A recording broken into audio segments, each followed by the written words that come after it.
There are records that were never meant to be found, not because they were lost, not because the courthouse burned down, or the ink faded, or the pages crumbled with age, though all of those things happened too, in their own time. These records survived precisely because the people who kept them believed that the past, if buried deep enough, would stay buried. They were wrong. Somewhere in the hill country of Western Virginia, in a county whose name appears in very few history books, the birth records of every child born between 1841 and 1884, 43 consecutive years, share a single, identical detail. Not the same county, not the same attending physician, not the same family name. The same name appears in the line designated for witness to the birth. 43 years, hundreds of children, one name. And nobody in that county, not a single soul who lived through those decades and survived long enough to speak of it, ever explained, not to their children, not to their pastors, not to the county clerk who first noticed it in 1889, who that person actually was.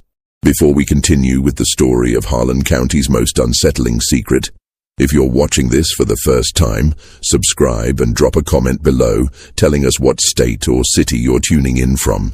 There are listeners in places we never expected, and we want to know where this story is finding you. Because this story, once you hear it, has a way of staying with you. To understand what those birth records meant and why their discovery sent a quiet kind of dread through every family that still had roots in that part of Virginia, you have to understand what life looked like in the hill country in the years following 1840. This was not the Virginia of grand plantation houses and rolling tobacco fields that most people picture when they hear the name. The western counties were a different world entirely. The mountains here were older looking somehow, as though they had been pressing down on the earth for longer than seemed possible, and the valleys between them were narrow and prone to shadow even at midday. The towns, if you could call them that, were collections of perhaps 200 or 300 souls at most, strung along creek beds and logging roads, their economies built on timber, on small family farms, and on the quiet, unspoken arrangements that governed life in isolated places. People in these communities didn't trust outsiders easily. They didn't trust county officials or circuit court judges or the men who arrived periodically from the more prosperous eastern counties to assess taxes on land whose boundaries nobody had ever formally surveyed. Trust in the hill country was a thing you earned over generations, and it was measured in small gestures. In whether a neighbor shared seed corn during a bad spring, in whether a man showed up when your barn needed raising without being asked. The county seat of what was then called Aldermore County, a name that itself disappeared from official Virginia maps following a redistricting effort in 1891, was a town called Greer's Mill. It had a courthouse, a general store, 2 churches of different Protestant denominations whose congregations maintained a polite and ancient rivalry, a smithy, a small hotel that doubled as a boarding house, and a population that fluctuated between 140 and 180 people depending on the season. The surrounding farmland was home to perhaps another 800 people scattered across the ridges and hollows. Families who might come into Greer's Mill 3 or 4 times a year for supplies, for court business, or for the irregular occasions when a traveling preacher came through and set up in the larger of the 2 churches. Births in these communities were rarely attended by physicians. There was no physician in Greer's Mill until 1857, and even after Dr. Alton Prewitt established his practice there, his reach extended perhaps 5 miles in any direction before the roads became too poor and the distances too great for a man on horseback to arrive in time to be useful. Most births were attended by midwives, experienced women whose knowledge had been passed down through families, whose hands had guided hundreds of children into the world, and whose presence at a birth was considered both practical and ceremonial. The birth record system in Aldermore County was itself informal by the standards of the eastern counties. A ledger book was kept at the courthouse, and births were supposed to be registered within 30 days of their occurrence. In practice, many were registered months later when a family member happened to pass through Greer's Mill. Some were never registered at all. The clerk who maintained the ledger, a man named Howard Cutter, who held the position from 1836 until his death in 1879, was known to be diligent about the records he did receive, filling in each entry in his careful, small handwriting: the child's name, the parents' names, the date of birth, the approximate location, the name of the attending midwife or physician, and the name of any witness present. It was in that final column, witness, that the anomaly lived. A.T.Y. Howard Cutter died on a Tuesday in March of 1879 at the age of 67 of what was recorded as inflammation of the lungs. He had been the county clerk for 43 years, having taken the position in 1836 when his predecessor, a man named Amos Veach, died after being thrown from a horse. Cutter was known throughout the county as a precise and methodical man, unremarkable in most ways, the kind of person whose absence is not fully felt until the machinery he operated begins to malfunction without him. His successor was a younger man named George Harwick, 29 years old and newly married, who had grown up in Greer's Mill and been appointed to the position by the County Board of Supervisors, largely because he was literate, punctual, and willing to work for the modest salary the county could afford to pay. Harwick spent his first weeks in the position familiarizing himself with the ledgers, the tax rolls, the deed books, the marriage records, the court dockets. It was routine work, and he approached it methodically, as Cutter had before him. He was not the kind of man who looked for trouble in old papers, but the birth ledger stopped him. He noticed it first on a cold morning in April 1879, about 6 weeks after taking the position. He had been cross-referencing birth records with the death ledger, a clerical task required by the county to maintain what passed for a census, when his eye caught the same name appearing twice in the witness column of entries from different years. He thought nothing of it initially. A midwife might reasonably appear dozens of times in such a ledger, but then he saw the name a third time, and a fourth. He began to go through the birth ledger systematically, starting from the earliest entries he could find. The ledger itself only went back to 1838. The records from before that year had either never been compiled or had been lost, depending on whom you asked. He worked forward through the decades year by year, page by page. The name appeared for the first time in a birth record dated April 14, 1841. The child was a boy named Thomas, born to a farming family named Dupree on a property described as lying along the northern fork of Spruce Creek. The witness listed was a woman. Her name was written in Howard Cutter's unmistakable small handwriting, Nora Vance. Harwick moved to the next year. Nora Vance appeared again. He moved to the year after that. Nora Vance. He continued. She appeared in 1845, in 1848, in 1851. She appeared in records from the northern end of the county and from the southern end, which was separated by nearly 30 miles of rough terrain. She appeared in winter and in summer. She appeared in years when the county had a practicing midwife on record, and in years when it did not. By the time George Harwick had worked through to 1879, the year of his appointment, the year Howard Cutter died, he had found the name Nora Vance as listed witness in 67 birth records. 67 children, spanning 38 years. He closed the ledger and sat for a long moment in the cold courthouse office, the smell of old paper and tallow candles around him, listening to the sound of the creak behind the building. Then he opened it again and checked his count. He had not made an error. What Harwick did next was the most natural thing in the world. He asked around. He asked the older men who came into the courthouse on business whether they knew a woman named Nora Vance. He asked the women who came to register deeds or pay taxes. He asked Howard Cutter's widow, a quiet woman named Martha, when she came to collect her late husband's outstanding wages. He asked the two churchmen, Reverend Delbert Sapp of the Methodist congregation and Reverend O.P. Newland of the Calvary Baptist, whether the name was known to them. The responses he received were, in retrospect, more interesting than the question itself.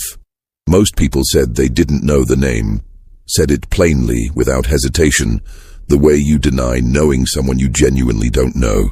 But Harwick was a careful observer of people, as men who work with documents often are, and he noticed that the questions sometimes produced a small, involuntary reaction before the denial. A stillness around the eyes, a slight pause before speaking, the way a person looks when they are deciding something rather than simply answering. Martha Cutter, the late clerk's widow, was the most forthcoming. She was a woman in her mid-60s by this point, with the particular directness that comes from having outlived most of the circumstances that might have required caution. She told Harwick that she had heard the name once, perhaps 20 years prior, in connection with her husband. She had been sitting in the kitchen of their home while Howard was talking with a man at the back door. She could not see the man from where she sat, and she had heard her husband say, in a tone she could not quite characterize, "You tell Nora Vance that this has to stop." She had asked her husband about it afterward. He had said it was county business, and he had never mentioned the name again.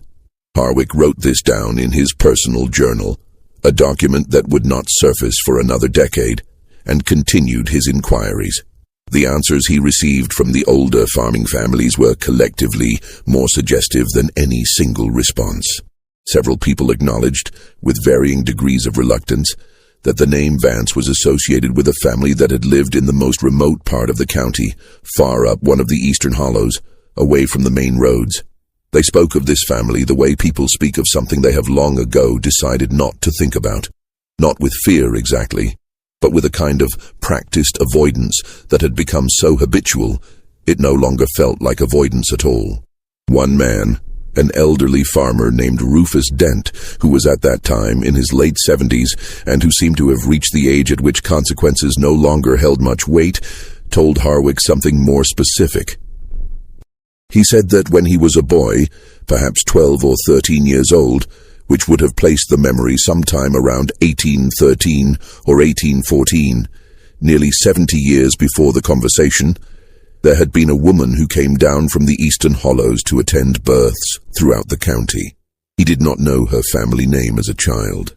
She was called simply the Vance woman, or sometimes the woman from the hollow. She was not a midwife in the usual sense. She had never apprenticed with anyone, had no formal knowledge that anyone could point to, but she was sought out, particularly for difficult births, because her presence was considered to ensure a good outcome. Not in a religious sense, Dent clarified. Not the way you'd call for a preacher, in a practical sense. Women who were attended by her were said to recover more quickly. Children born with her present were said to be stronger. He had seen her once as a boy, he said. She had come to his family's farm when his mother was in labor with what would become his youngest sister. He remembered a woman of indeterminate age. He had perceived her as old at the time, but he acknowledged that as a child he had perceived most adults as old, with dark eyes and an unhurried manner and hands that he had found, even at 12, somehow deeply unsettling, without being able to say exactly why. His mother had recovered. His sister had survived. He had not seen the woman again after that. Harwick asked him how old she had appeared to be. Dent thought about it for a long moment. 40, perhaps, he said finally. Maybe 50. It's hard to say. She looked the same age the second time I saw her, and that was 30 years later. Harwick paused his writing. He looked up from his journal. You said you saw her only once, he said. Dent met his eyes without expression. I was wrong about that, he said. George Harwick was not, by nature, a man given to superstition. He had been educated at a small academy in the eastern part of the state, had read his share of Enlightenment philosophy, and believed in the practical, unsentimental way of men who work with documents and numbers, that most apparent mysteries had explanations rooted in human behavior, in deception, in coincidence, in the ordinary failures of memory and record-keeping. But the longer he spent with the birth ledger, the more difficult it became to maintain that posture. The records themselves were the problem. Howard Cutter had been methodical, and the entries reflected that. The handwriting in the witness column was consistent over the decades, showing only the slight deterioration that came with age. The name Nora Vance was not, in most of the entries, an unusual or prominent detail. It appeared as one piece of information among several, written in the same careful hand as the names of the parents and the dates of the births. This was not a name that someone had added later, inserted to create an effect. It was simply there, embedded in the fabric of the records as naturally as any other detail. More troubling was the geography. Harwick had, over the weeks following his initial discovery, begun plotting the locations of the recorded births on a rough map of the county that he kept pinned to the courthouse wall. The properties described in the records were scattered across a vast area, from the creek bottoms near Greer's Mill to the high farms along the ridge roads, from the northern boundary of the county near the settlement called Bone Lick to the remote southeastern hollows where the last of the old-growth timber still stood. Many of these locations were separated by distances that would have required, in the road conditions of the 1840s and 1850s, a full day's hard travel on horseback. The records showed, on more than 20 occasions, births attended by Nora Vance that occurred within a week of each other in locations that were, by the roughest calculation, 15 to 25 miles apart. This was not impossible. A person could travel those distances, but a midwife would not travel that way. Not routinely, not across decades, not at the pace these records suggested. A midwife's territory was circumscribed by practical realities, by road conditions, by the physical demands of the work, by the simple fact that a woman in labor could not always wait for someone to arrive from 20 miles away. A midwife, in other words, stayed close to where she was needed. Nora Vance, if the records were accurate, appeared to be everywhere at once. Harwick brought this observation to Dr. Alton Prewitt, who had been the county's only practicing physician since 1857. Prewitt was in his late 50s by this point, a cautious, deliberate man who had arrived in Greer's Mill from Ohio and had spent 20 years developing, with considerable effort, the trust of a community that was not naturally inclined to trust physicians. He listened to Harwick's account with the careful attention of a man who knows that what he says next will be repeated. "You're describing a situation that requires explanation," he said finally. "That's what I've been doing for 6 weeks," Harwick told him. "Then let me suggest 2 possibilities," Prewitt said. "The first is that there is more than one woman named Nora Vance. A name can persist in a family across generations. A daughter takes her mother's name or is called by it. I considered that," Harwick said. "The handwriting is consistent. Cutter was recording one name, one woman, over 38 years. That doesn't mean it was one woman," Prewitt said. "It means Cutter believed it was one woman, or was told it was one woman." Harwick was quiet for a moment. "What's the second possibility?" he asked. Prewitt looked at him steadily. "That Howard Cutter knew exactly what he was doing," he said, "and that whatever arrangement he had with the Vance family was the kind of arrangement that is made once, kept carefully, and never discussed. This possibility, that Cutter's meticulous record-keeping was not incidental but deliberate, that the name appearing in the ledger was not an artifact of honest clerical work, but a constructed and purposeful trail, had not fully occurred to Harwick until that moment. He thought of Martha Cutter's account of her husband at the back door, speaking to a man he could not see. "You tell Nora Vance that this has to stop." Whatever that conversation had been about, it had taken place sometime around 1858 or 1859, more than 20 years before Cutter's death. And the name had continued to appear in the records for another 20 years after that. Whatever it was that Cutter had wanted to stop, it had not stopped. It was in the late summer of 1880, more than a year after his initial discovery, that George Harwick found the first piece of evidence that changed the nature of the investigation entirely. He had been corresponding with the county clerk of an adjacent county, a man named Peel, on routine administrative matters, and had mentioned, in passing, the anomaly in the birth records. He had not been certain why he mentioned it. Professional habit, perhaps, or the need that comes from sitting too long with an unanswered question. Peel's response arrived 3 weeks later, written in a hand that seemed, to Harwick, slightly less steady than Peel's usual correspondence. He wrote that he had, upon receiving Harwick's letter, checked his own county's birth records as a point of comparison. The name Nora Vance appeared in those records too, not as frequently, 6 times between 1843 and 1867, but it was there. In the same position, the witness column in the same form. Peel added one detail that Harwick found himself reading twice. 2 of the 6 entries in the adjacent county's records were from properties described as lying on the far western edge of that county, which was to say, on the opposite side of the mountain ridge from Aldermore County's eastern hollows. The same hollows where the Vance family was said to have lived. Harwick wrote back immediately, asking whether Peel knew anything of the family's history. 3 weeks passed. A month. Harwick wrote again. He did not receive a reply. He wrote a 3rd time in October of 1880, and the letter was returned to him unopened, stamped with the notation that the addressee was no longer at the listed address. Harwick made inquiries. What he learned was that Peel had resigned his position abruptly in September of 1880 and had moved his family to the city of Wheeling in the northern panhandle of the state, leaving behind no forwarding address and offering no explanation to the county board that he served.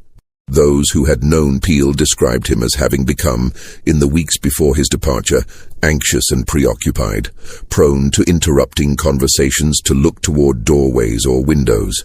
His wife had told a neighbor that he was not sleeping. Harwick never established contact with Peel again. What he did establish, through a combination of correspondence with clerks in 3 other surrounding counties and 2 days of searching through archived territorial records at the state capital, was that the name Nora Vance appeared, with varying frequency, in the birth records of at least 4 counties across a geographic range of roughly 60 miles.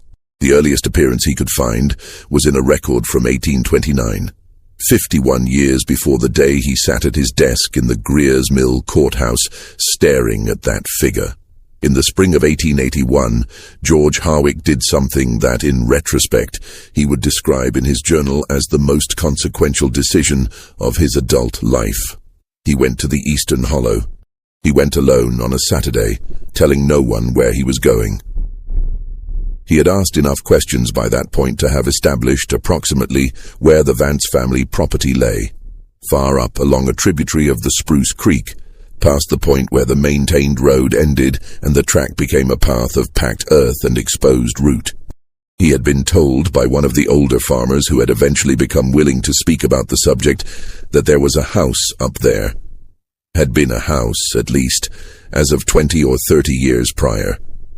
Whether it was still inhabited, the farmer could not say. He rode for most of the morning, the path becoming progressively less defined as he climbed, the forest closing overhead in a way that turned the late April light green and diffuse. The sound of the creek below him, a constant low presence that seemed to get no closer, no matter how far he traveled.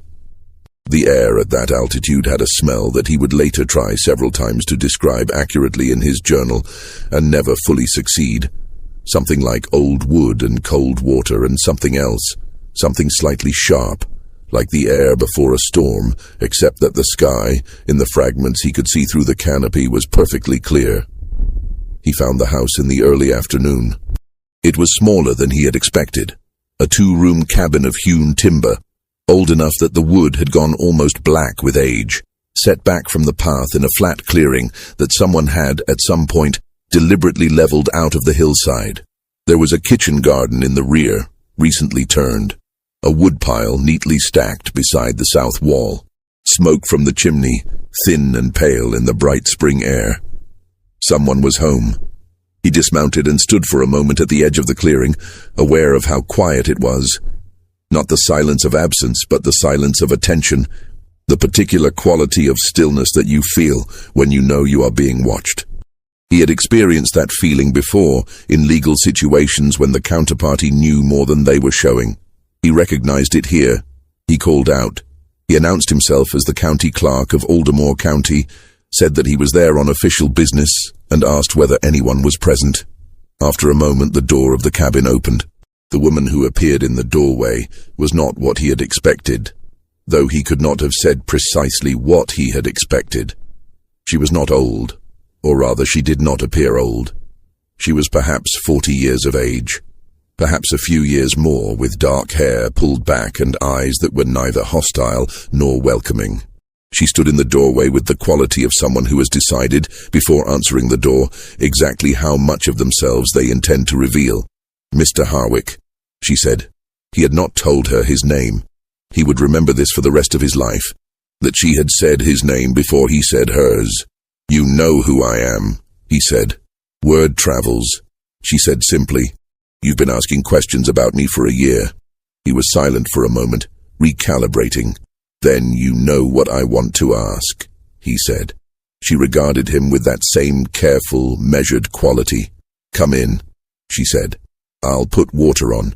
What happened inside that cabin on that April afternoon in 1881 is recorded in Harwick's private journal in some detail, though the journal itself was not discovered until 1913, when it turned up in a box of miscellaneous papers purchased at an estate auction in Greenbrier County, and did not come to the attention of any historical researcher until the early 1940s. The woman in the cabin told Harwick her name was Nora. She did not volunteer a family name, and he did not press, having learned by then that there were things in that county that became more opaque the harder you pushed on them. She was not what the older residents' accounts had suggested. She was not mysterious or evasive in the way that Harwick had, perhaps unconsciously, been anticipating. She was practical. She answered his questions directly, which was, in its own way, more unsettling than if she had been cagey. She told him that the Vance name in the birth records was correct, that it had always referred to one woman, that the woman had not always been her. She explained what she meant with a patience that suggested she had explained it before, to people who had asked, as Harwick was asking, from a position of confusion that she had long since moved past. The Vance name, she said, was not a family name in the conventional sense. It was something closer to a title, or a role. There had always been a Vance in that hollow, and the role of the Vance, as she put it without apparent self-consciousness, was to attend births throughout the region. "Why?" he asked. She was quiet for a moment. "Because someone has to know," she said. He asked what that meant. What was it that had to be known? She looked at him with the expression of a person deciding how much trust is warranted. "The record that Mr. Cutter kept," she said finally, "was not the only record. Section 9. The other ledger. This was the center of it. This was the thing that George Harwick had been circling for 18 months without knowing it.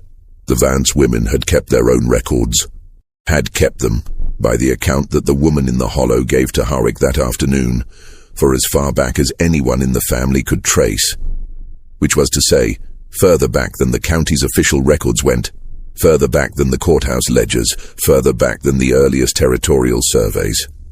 What kind of records? Birth records, she said, but not the kind the county kept. The county recorded names, dates, locations. The Vance records recorded something different. They recorded what she called conditions, a word that in the context of the conversation, as Harwick later set it down, seemed to mean something more than the physical state of the mother or the health of the child. The conditions of the birth in a broader sense: who was present, what was said, what debts existed between families, and how those debts bore on the circumstances of the birth, who the father was, in cases where the official record named someone other than the biological father, who the child resembled. Harwick wrote in his journal that he sat with this for a long moment before responding. Then he asked, why would someone keep records like that? The woman looked at him with something that might have been, in another context, amusement. Why do you keep records? She said. He said, because the county requires it. Because the law depends on accurate documentation of births and deaths and property transfers. Yes, she said, and these records serve a similar function. He asked her to explain. She said, there are things that happen in communities that the official records do not capture. Arrangements that are made between families, agreements that are honored or broken, obligations that pass from one generation to the next without ever being written down in the courthouse ledger. The kind of things that determine who inherits land, who owes a debt, who has a claim on whom. In a place like this, in a county like this, those undocumented arrangements were not minor details. They were the actual architecture of how people lived. The Vance records, she said, were an accounting of that architecture. Harwick asked the obvious question. He asked why the official county records bore the Vance name as witness. Why had Howard Cutter, for nearly 40 years, been writing that name in the ledger? She was quiet for a moment. The fire in the hearth made a sound. The thin thread of smoke rose from the chimney outside. Because he was one of the people who needed things not to be in the official record, she said. This was the claim that Harwick found most difficult to absorb, and which he spent the most time examining in the pages of his journal. Howard Cutter had been county clerk for 43 years. He was known as a meticulous and honest man. His official record was, by all accounts, clean. The ledgers he kept were accurate and carefully maintained, and there was no suggestion, in any account that Harwick had gathered, that Cutter had engaged in any of the corruption that was common in rural county governance of that era. No sale of favorable assessments, no manipulation of land records, no embezzlement of tax revenues. But the woman in the hollow made a different kind of claim. She did not say that Cutter was corrupt. She said that Cutter was careful, that the relationship between Cutter and the Vance family had been, from his perspective, a form of insurance. By recording the Vance name in the birth ledger, he was acknowledging, in an oblique and deniable way, that the Vance women existed, and that their records existed. This acknowledgement served, in the logic of the arrangement, as a kind of guarantee, a signal to anyone who knew how to read it, that the official records and the Vance records were in alignment, that nothing in the courthouse ledger contradicted what the hollow ledger contained. Why would a county clerk want such a guarantee? Because, she said, Howard Cutter had a secret that the Vance records documented. She did not tell Harwick what the secret was. She said only that it was the kind of secret that required the official record to be maintained with particular care, and that Cutter had understood, from very early in his tenure, that the best protection for a man who needed official records to be trusted was to be himself genuinely trustworthy. Harwick asked, was this secret something that could harm people who were still living? She considered this for a long moment. It's already harmed some of them, she said quietly. The ones who are still living chose to keep it. He asked who they were. She did not answer. He asked a different question. He asked how many families in the county had entries in the Vance ledger that differed in significant ways from what the official record contained. She looked at him steadily. Enough, she said, that you should think carefully about what you do with the question. George Harwick rode back down from the hollow in the late afternoon, the sun slanting through the trees and throwing long shadows across the path. He did not look back. He had the distinct sense, which he recorded in his journal with a precision that suggests he was trying to fix it accurately even as he experienced it, that the clearing behind him had become empty the moment he turned away from it. He did not go to the hollow again. What he did over the following months was more cautious and, in its way, more revealing than a second visit might have been. He paid close attention to the community around him.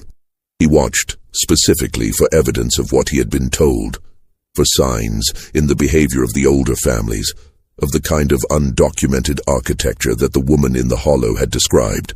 He found it, not in dramatic form, not in accusations or confrontations or anything that would have been visible to a casual observer.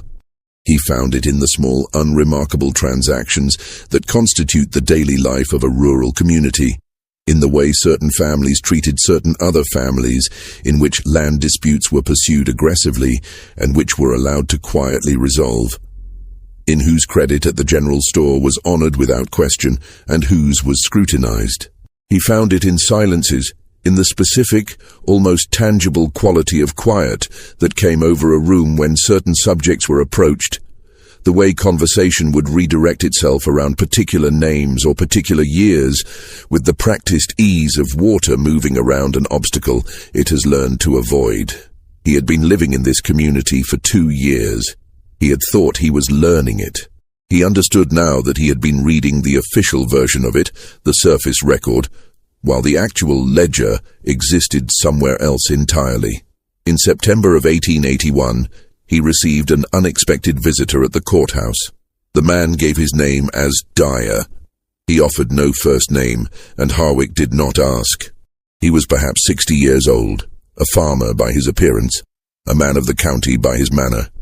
He said he had heard that the new clerk had been asking questions about old records. Harwick said yes, that was accurate. The man said he wanted to offer some advice.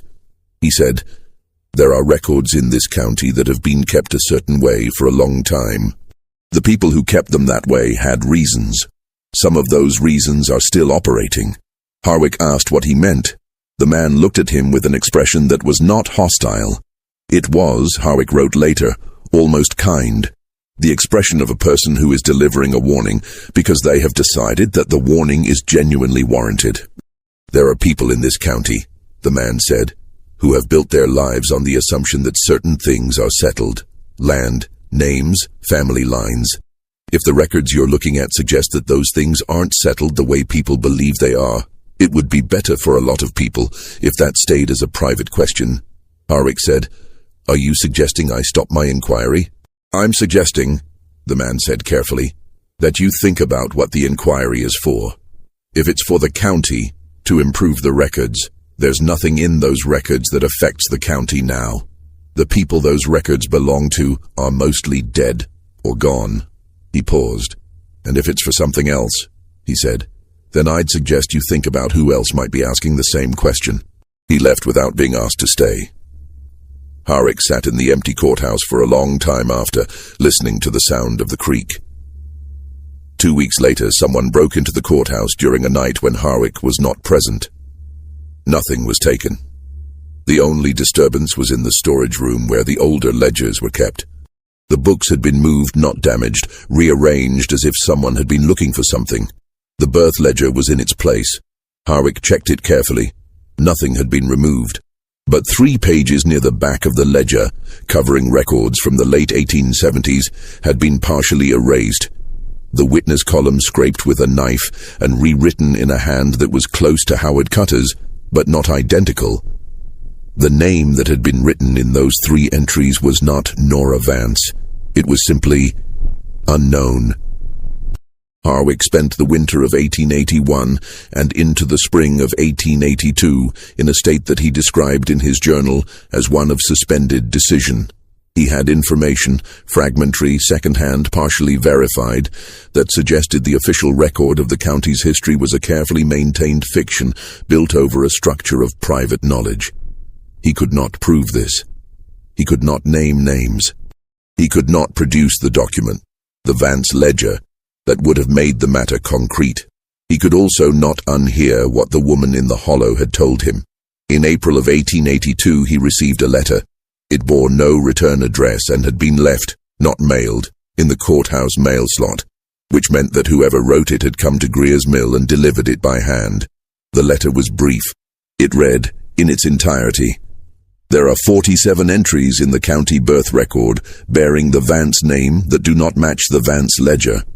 Of those 47, 11 concern children whose recorded parentage is incorrect. Of those 11, 4 concern families that still hold significant property in this county. The names of those families are known to you. If you know which 4 I mean, you understand why no further communication on this subject is possible. Burn this letter." Harwick did not burn it.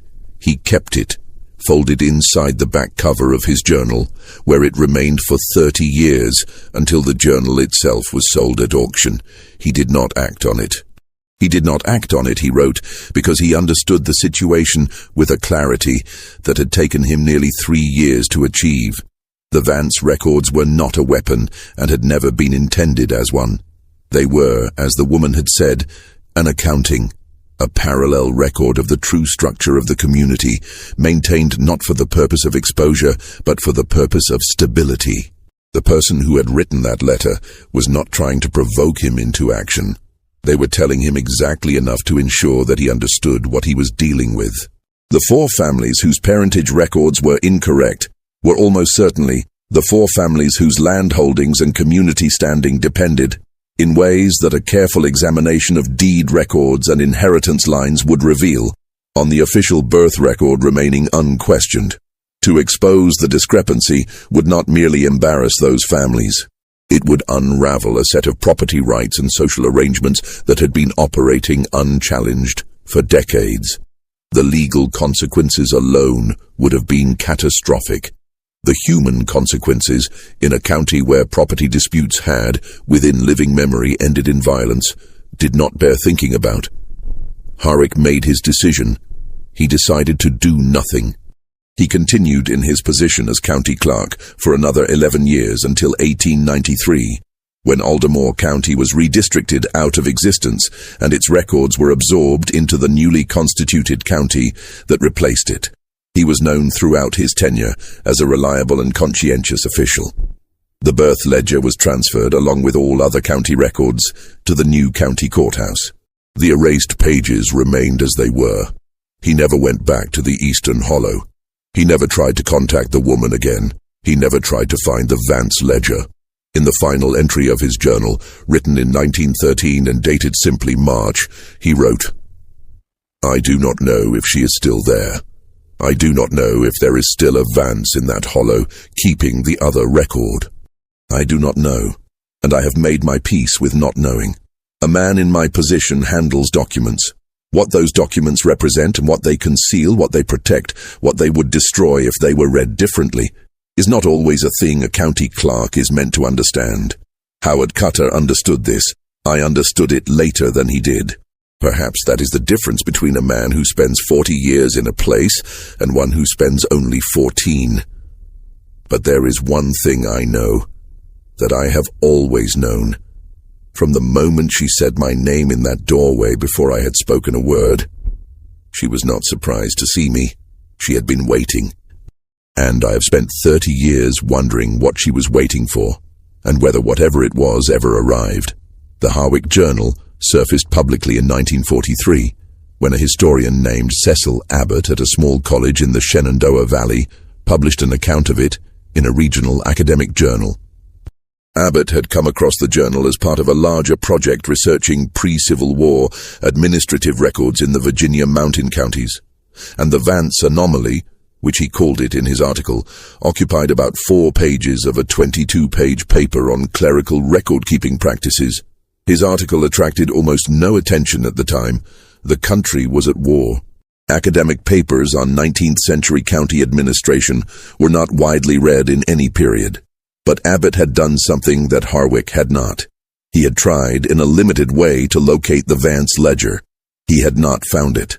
What he had found, and recorded in 4 additional pages that he ultimately did not include in the published article, and which came to light only when his own papers were donated to the college archive in 1971, was a pattern of absence that he found more significant than any presence could have been. In the late 1880s and early 1890s, following the redistricting of Aldermore County, several legal proceedings had taken place in the new county courthouse that bore, in Abbott's reading, the unmistakable marks of the kind of property dispute that would result from the correction of an incorrect birth record. None of these proceedings mentioned Vance or the birth ledger or anything that could be directly connected to the situation Harwick had described. But they were there. Quiet, unremarkable court actions, settled out of the public record, with a swiftness that suggested private agreement rather than legal resolution. Abbott wrote, in his unpublished notes, "The most interesting aspect of these proceedings is not their outcome, which in each case favored the established holder of the property in question, but their timing. They cluster in the years 1887-1893, precisely the period during which the redistricting would have brought new eyes to old records.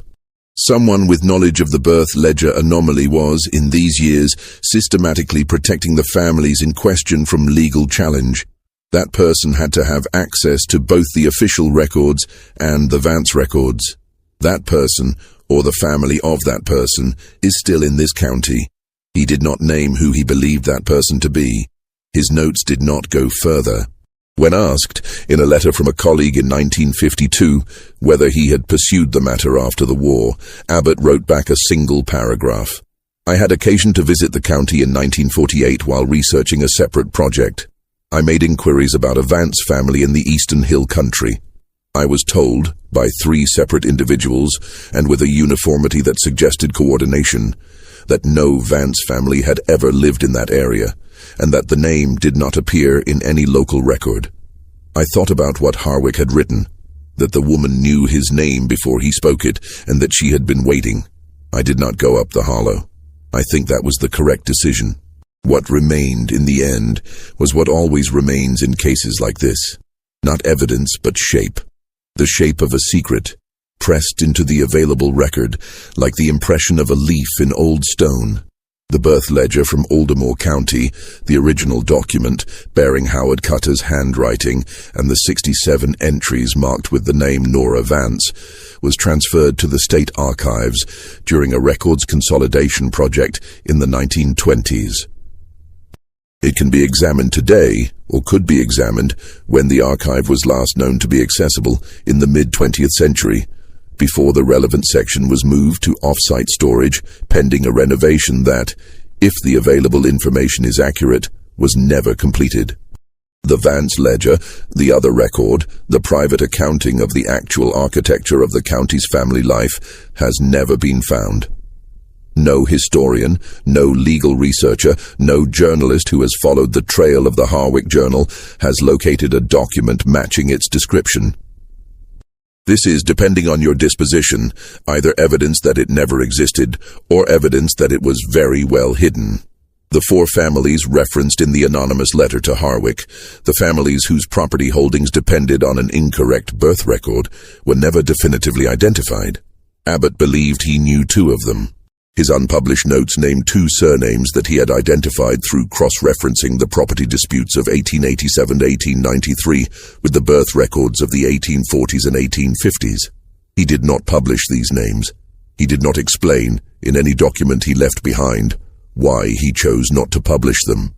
George Harwick died in 1921 at the age of 71, having spent the last 28 years of his life working in a hardware store in Louisburg. He never discussed the journal publicly. He never returned to Greer's Mill. He had 2 children, a son and a daughter, who survived him. Neither appears to have known about the journal. Howard Cutter's widow, Martha, died in 1893, a few months after the redistricting that erased Aldermore County from the official maps. She is buried in a cemetery in what is now the eastern edge of the county that replaced it. Her gravestone names her husband and his years of service as county clerk. It contains no other identifying information. The woman in the hollow, the woman who told George Harwick her name was Nora, who said the record that Mr. Cutter kept was not the only record, who knew his name before he spoke it, does not appear in any official record in any form, not in the birth ledger, not in the death records, not in the tax rolls of Aldermore County or any surrounding county, not in the census records of 1850, 1860, 1870, or 1880. She appears only in the birth records, in the witness column, in 67 entries spanning 38 years, and before that, in records from adjacent counties, going back to 1829. And if the Vance ledger exists, in whatever hidden place it has been kept since George Harwick declined to search for it, it contains the true version of this story. The names, the details, the debts and obligations and biological facts that the official record was built to conceal. It contains, presumably, the full accounting of what Howard Cutter wanted stopped and could not stop, and what it cost him to carry that knowledge for 40 years, writing the same name in the same careful hand, year after year after year. A record is only as honest as the person who keeps it, and some records, it turns out, are kept by more than one person. That has always been the unsettling part. Not the name that appeared 67 times, but the name that appeared nowhere at all, and knew everything anyway. What do you think of this story? Do you believe everything was revealed?